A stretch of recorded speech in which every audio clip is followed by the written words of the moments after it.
Bienvenidos guerreros y guerreras de Trivix. ¿Conocías la historia de Greenwood? ¿Sabías que la comunidad negra en Estados Unidos construyó un barrio completamente independiente, con su propia economía, negocios y hasta hospitales? Este lugar, conocido como Black Wall Street, o la calle Wall Street Negra, fue un ejemplo impresionante de lo que se puede lograr cuando una comunidad lucha por su independencia económica. Pero, ¿qué sucedió con este sueño de prosperidad? Hoy, en Trivix, hablamos sobre la historia de Greenwood, un barrio que brilló con fuerza antes de ser devastado por uno de los actos de violencia racial más horribles de la historia de Estados Unidos. Acompáñanos a descubrir cómo esta comunidad construyó y perdió su legado, y cómo su historia sigue siendo relevante hoy en día. A principios del siglo XX, en el norte de Tulsa, Oklahoma, surgió un barrio que no nació de la casualidad ni de la suerte. Greenwood fue fruto de una visión audaz. Booker T. Washington había impulsado la idea de que las comunidades afroamericanas debían construir sus propios caminos hacia la prosperidad. Muchos creyeron en esa idea y apostaron por ella con todo lo que tenían.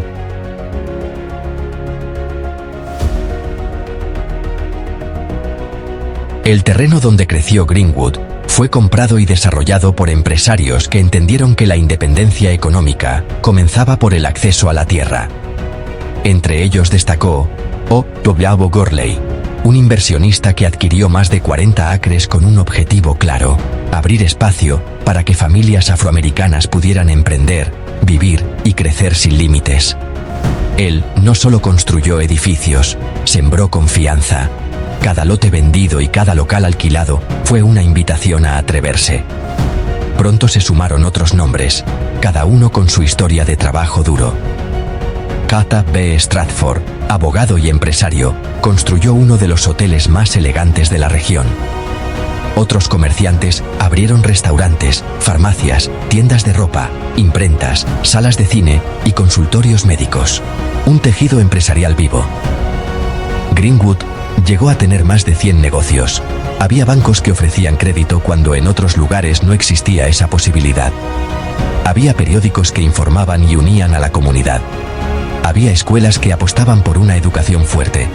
Había barberías, panaderías, sastrerías y ferreterías que trabajaban sin descanso desde temprano en la mañana hasta la caída del sol.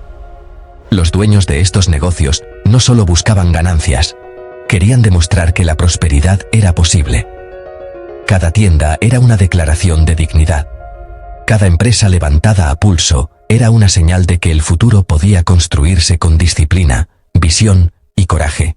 Por las mañanas, el olor a pan recién horneado se mezclaba con el bullicio de los niños que iban a la escuela.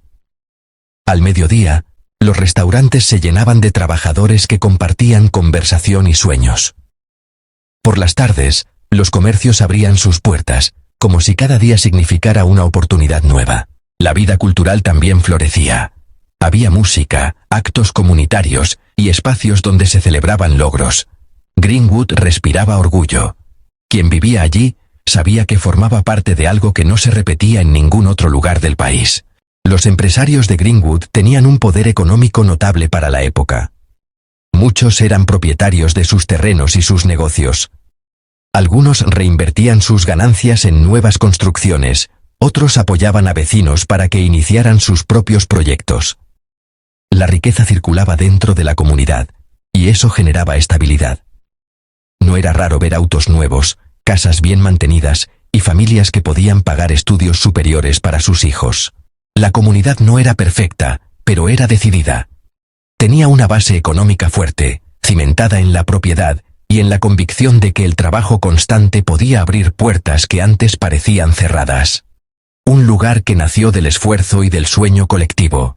Greenwood no fue un accidente. Fue el resultado de miles de manos que trabajaron juntas. Fue un ejemplo de organización, disciplina y visión. Sus fundadores y comerciantes demostraron que se podía crear un espacio próspero, vibrante y orgulloso, incluso en tiempos difíciles. Ese espíritu sigue vivo en la memoria. Sigue recordando que cuando una comunidad decide creer en sí misma, lo imposible deja de serlo. A medida que Greenwood crecía, algo empezó a cambiar más allá de sus calles. Lo que había nacido como un sueño comunitario comenzó a llamar la atención de todo el país. En periódicos de ciudades lejanas aparecían titulares que hablaban de un distrito afroamericano donde la propiedad privada, el comercio y la educación estaban generando una prosperidad sorprendente. Para muchos, ese éxito era inspirador, pero para otros era motivo de inquietud. No solo era Tulsa, era Estados Unidos entero. Un país marcado por leyes que separaban a las personas según su color de piel. Un país donde la idea de que una comunidad afroamericana pudiera construir riqueza, estabilidad y orgullo desafiaba creencias muy arraigadas. Greenwood estaba demostrando que esas barreras podían ser superadas, y eso incomodaba a quienes estaban acostumbrados a controlar la economía y la narrativa social. Los nombres de sus líderes resonaban con fuerza. O.W. Gurley, el hombre que había comprado el terreno inicial y que apostó por el emprendimiento como camino de libertad. J.B. Stratford, abogado, empresario y dueño de uno de los hoteles más elegantes del estado. Su postura era firme. La comunidad tenía derecho a crecer sin pedir permiso. Su hotel, lleno de vida, era una señal clara de lo que se podía lograr cuando se abrían puertas en vez de cerrarlas. Ese tipo de avances no pasaba desapercibido. En asociaciones empresariales integradas exclusivamente por blancos, como la Tulsa Real Estate Exchange, empezaron a circular murmullos. Algunos miembros de la Chamber of Commerce comentaban que Greenwood estaba creciendo demasiado rápido. Lo decían con preocupación. Lo decían con un tono que hablaba más de miedo que de competencia. Los comercios del distrito atraían clientela que antes consumía en otros negocios, y eso rompía la comodidad de muchos empresarios locales. Otro nombre que inquietaba era el de A.J. Smitherman, dueño del periódico Tulsa Star. Su medio defendía abiertamente la autosuficiencia económica de Greenwood y cuestionaba prácticas discriminatorias. Esa voz independiente, que no buscaba la aprobación de las élites, molestaba a quienes estaban acostumbrados a tener el control de la conversación pública. La competencia se volvió un tema sensible. Se decía que en Greenwood el dólar podía circular más de 30 veces antes de salir del barrio. Eso significaba movimiento económico real, significaba independencia, significaba que hombres y mujeres afroamericanos estaban comprando terrenos, abriendo empresas y adquiriendo autos nuevos. Para algunos empresarios blancos, aquello era una amenaza silenciosa. Una señal de que el orden económico que conocían estaba cambiando. En reuniones privadas, en columnas de opinión, en conversaciones que nunca quedaban registradas, se repetía una idea: si Greenwood podía lograr eso, otras comunidades en el país también podrían hacerlo. Y para quienes querían mantener las cosas como estaban, esa posibilidad era inquietante. El país vivía un momento de tensiones profundas. Había quienes veían en Greenwood un símbolo de esperanza, prueba de que la capacidad, el esfuerzo y la visión podían abrir camino, incluso en tiempos difíciles. Pero también había quienes lo veían como un desafío directo a estructuras que querían mantener intactas. Ese contraste se volvió cada vez más evidente. Por un lado, un barrio que crecía con fuerza, que generaba orgullo y unidad. Por el otro, una sociedad que aún no sabía cómo aceptar un éxito que no encajaba en sus viejos moldes.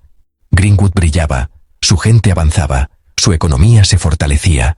Era un ejemplo vivo de lo que una comunidad podía construir cuando se apoyaba en el trabajo, la disciplina y la fe en un futuro mejor.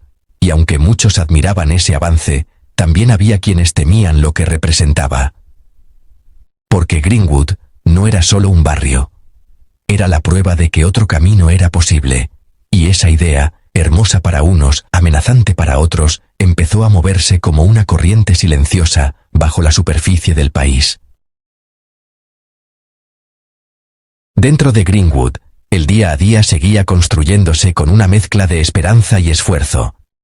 Aunque desde fuera crecían las presiones y las miradas incómodas, las familias del distrito se aferraban a una rutina que hablaba de dignidad. Las mañanas comenzaban con el aroma de pan recién hecho, el sonido de las barberías abriendo sus puertas, y el eco suave de los niños corriendo hacia la escuela, con los libros apretados contra el pecho. En cada cuadra había señales de crecimiento. Nuevas fachadas, letreros que brillaban por la noche, negocios que ampliaban sus servicios. En las noches de verano, la música escapaba por las ventanas y llenaba las calles como si recordara a todos que la vida tenía ritmo, tenía color, tenía futuro. Era una comunidad que se fortalecía desde dentro, que celebraba cada logro como si fuera de todos. Los empresarios seguían reuniéndose para planear nuevos proyectos. Algunos soñaban con abrir sucursales. Otros imaginaban alianzas para atraer más profesionales al distrito. Había una energía que parecía interminable, una convicción profunda de que, unidos, podían construir algo capaz de desafiar cualquier obstáculo. Pero en medio de esa vida vibrante, había una sensación difícil de ignorar. Una especie de sombra que no se veía, pero que se presintió cada vez con más claridad. Las noticias que llegaban desde otras ciudades hablaban de tensiones, de discursos agresivos, de decisiones políticas que parecían buscar frenar cualquier avance social afroamericano. Y aunque Greenwood se mantenía fuerte, nadie era ajeno a ese clima. En los hogares, las conversaciones cambiaron. Las familias hablaban de los logros del barrio, pero también de la necesidad de andar con cuidado. Nadie quería perder lo que habían construido. Nadie quería que se interrumpiera ese impulso que había costado tanto esfuerzo. Los pastores de las iglesias locales dedicaban parte de sus sermones a recordar la importancia de la unidad. Nuestra fuerza está aquí, en lo que construimos juntos, decían. Sus palabras se sentían como un abrazo colectivo en tiempos inciertos. Los jóvenes, por su parte, miraban hacia adelante con una mezcla de orgullo y ansiedad. Muchos soñaban con estudiar en universidades más allá de Oklahoma. Otros querían abrir negocios propios, siguiendo los pasos de líderes como Curley, Stratford o Smitherman. Era una generación que veía en Greenwood un modelo a seguir, una prueba de todo lo que podía lograrse. Por las tardes, las calles se llenaban de conversaciones. Los mayores compartían historias de sus comienzos en el barrio. Había risas, recuerdos, proyectos. Pero también había silencios que decían más que las palabras.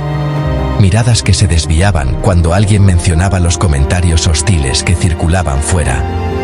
Nadie quería ceder al miedo, aunque todos sabían que la tensión estaba creciendo. Aún así, el espíritu de Greenwood seguía firme. Era un lugar nacido del trabajo, de la visión y de la esperanza. Un lugar que había aprendido a levantarse en cada desafío. Un lugar donde la comunidad se cuidaba, se apoyaba y avanzaba sin perder su esencia. Y mientras el mundo exterior parecía agitarse con dudas y temores, Greenwood seguía latiendo con fuerza. Un latido que decía, estamos aquí, seguimos adelante, y lo que hemos construido merece existir. La tensión que rodeaba a Greenwood encontró su punto de ruptura el 30 de mayo de 1921.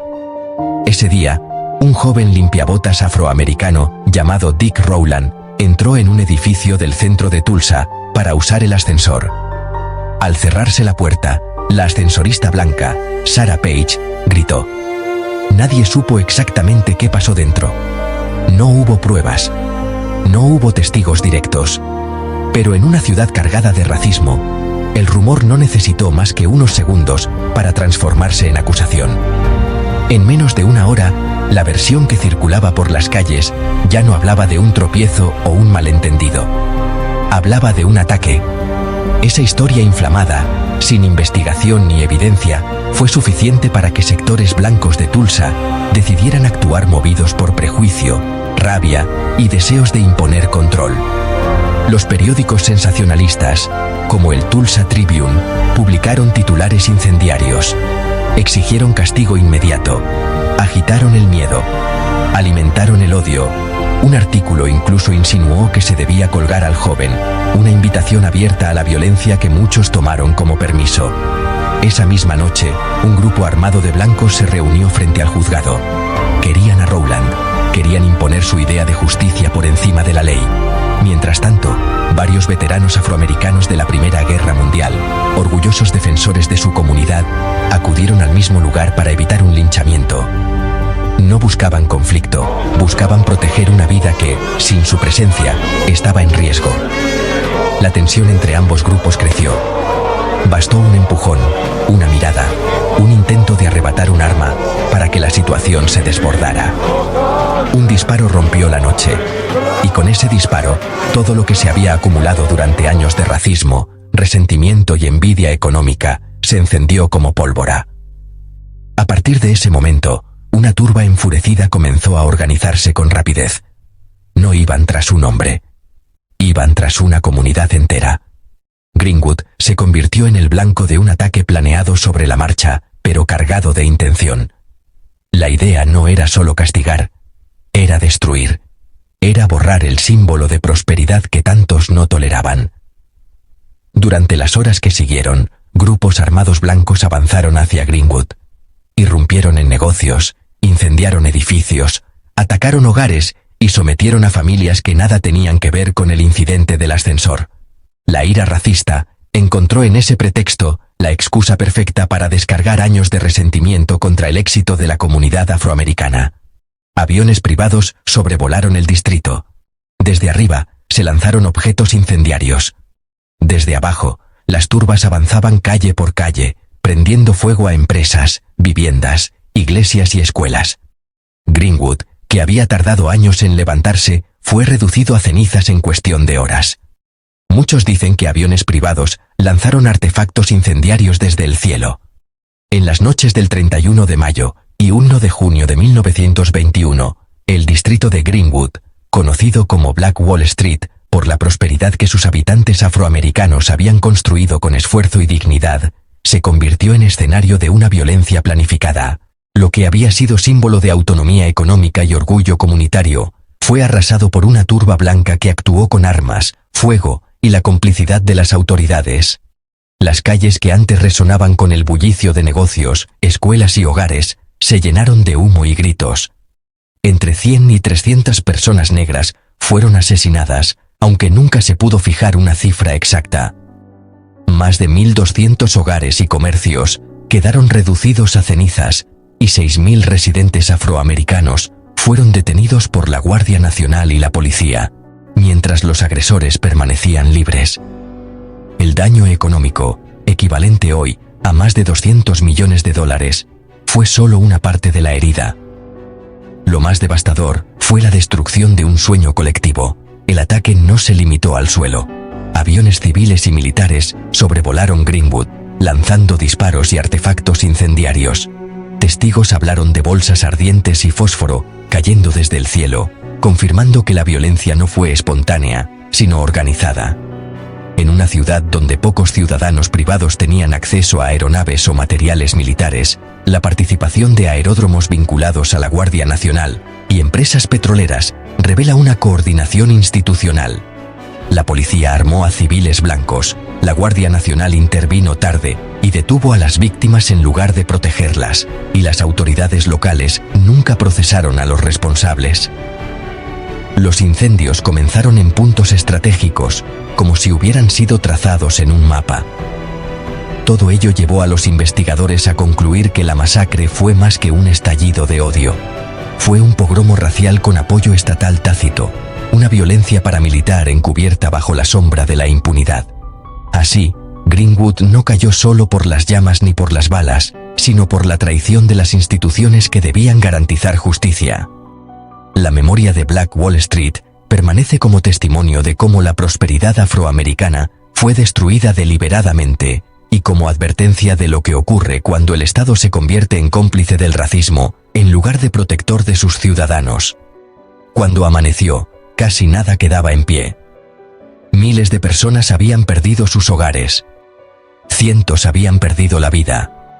Y el joven cuyo nombre había servido de pretexto, nunca fue declarado culpable. De hecho, los cargos contra él fueron retirados semanas después.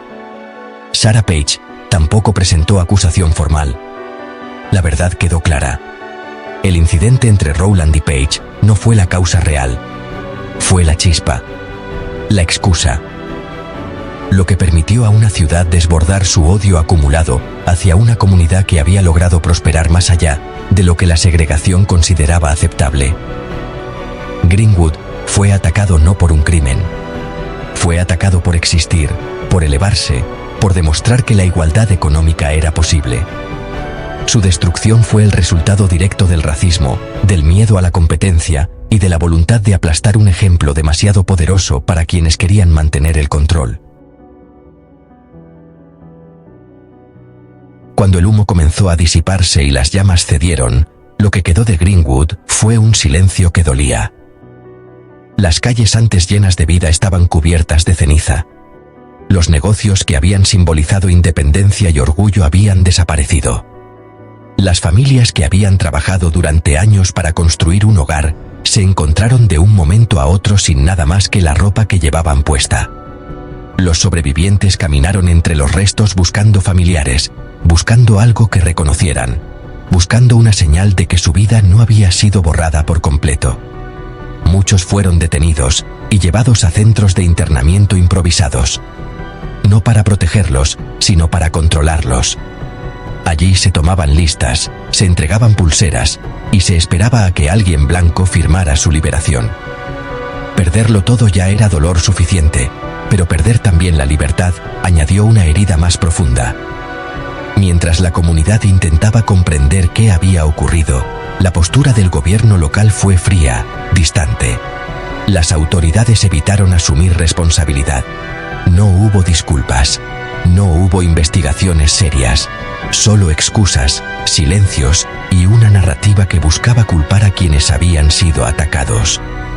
Se habló de desorden, se habló de conflictos, pero nunca se habló de la violencia organizada que había arrasado un barrio entero. La prensa más influyente tampoco ayudó. Algunos periódicos minimizaron los hechos, otros los distorsionaron. Muchos evitaron mencionar el papel de las turbas blancas. Otros insinuaron que la comunidad de Greenwood había provocado su propio sufrimiento. Los mismos titulares que días antes habían inflamado el odio, ahora se escondían detrás de palabras ambiguas. Y lo más cruel, el Tulsa Tribune, cuyo artículo sensacionalista había avivado la furia inicial, eliminó de sus archivos la edición que pudo haber servido como evidencia. Intentaron borrar su responsabilidad como si también pudieran borrar la verdad. Pero a pesar de la devastación, la historia de Greenwood no terminó ahí. Cuando les quitaron todo, la comunidad decidió empezar de nuevo. Primero llegaron las tiendas improvisadas, hechas con lonas y maderas quemadas. Luego aparecieron carpinteros, albañiles y comerciantes trabajando juntos, levantando estructuras básicas donde antes había edificios completos. Los domingos, en las iglesias destruidas, la gente se reunía entre paredes chamuscadas a rezar y a hablar de reconstrucción. No de venganza. De reconstrucción. Las aseguradoras rechazaron la mayoría de las reclamaciones, alegando motín. El gobierno local intentó bloquear la reconstrucción con nuevas leyes de zonificación. Aún así, los habitantes de Greenwood no se rindieron. Vendieron lo poco que les quedaba, pidieron préstamos comunitarios, trabajaron turnos dobles. Cada ladrillo que se colocaba era un acto de resistencia. Cada negocio que reabría era una victoria pequeña, pero poderosa. Algunos líderes que lo habían perdido todo volvieron a caminar las mismas calles, no para lamentarse, sino para organizar comités, para coordinar donaciones, para reconstruir la vida diaria. La comunidad demostró que la fuerza no siempre necesita edificios altos. A veces basta con la voluntad de levantarse cuando todos esperan que te quedes en el suelo. Y así, entre dolor, esfuerzo y una dignidad que nadie pudo quemar, Greenwood volvió a respirar. Tal vez no con la opulencia de antes, tal vez con cicatrices que nunca se borrarían, pero con una determinación capaz de desafiar la historia misma. Porque al final, la verdadera grandeza de Greenwood no fue solo lo que construyeron antes de la tragedia. Fue lo que hicieron después.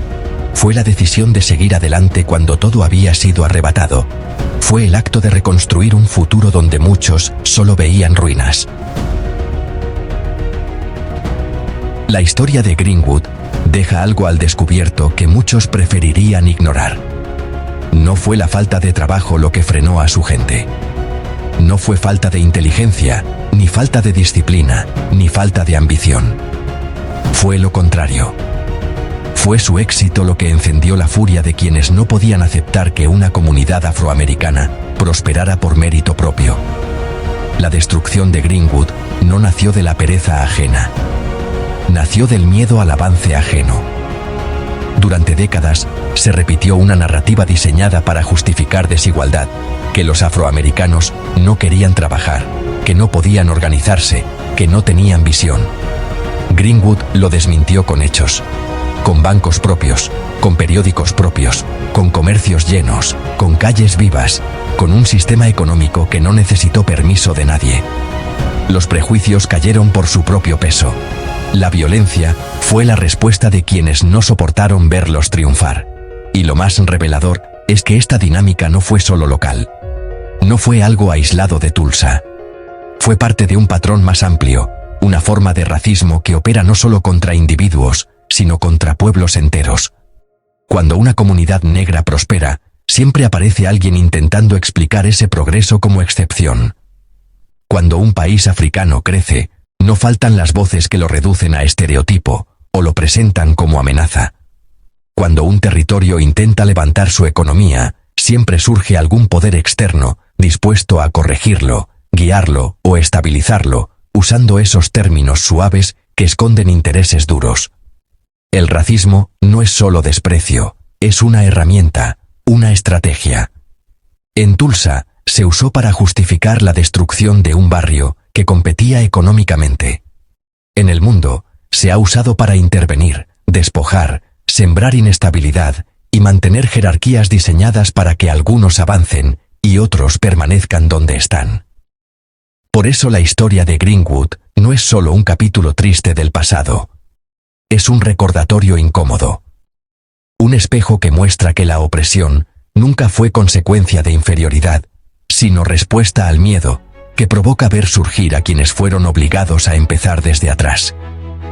Greenwood demostró que el talento no tiene color, que la capacidad no entiende de fronteras, que la dignidad no se negocia. Y esa es la verdad que incomoda, la verdad que muchos intentaron borrar con fuego, con silencio, con propaganda. Pero la memoria persiste, la comunidad persiste, la historia persiste.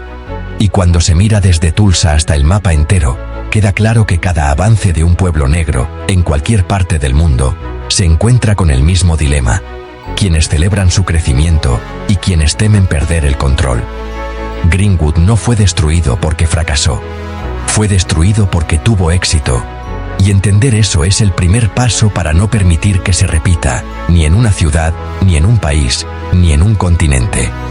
Porque el progreso de un pueblo nunca debería ser tratado como amenaza. Debería ser tratado como lo que realmente es, un triunfo de toda la humanidad. Sí.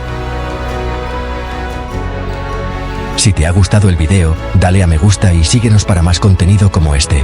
Nos vemos, guerreros.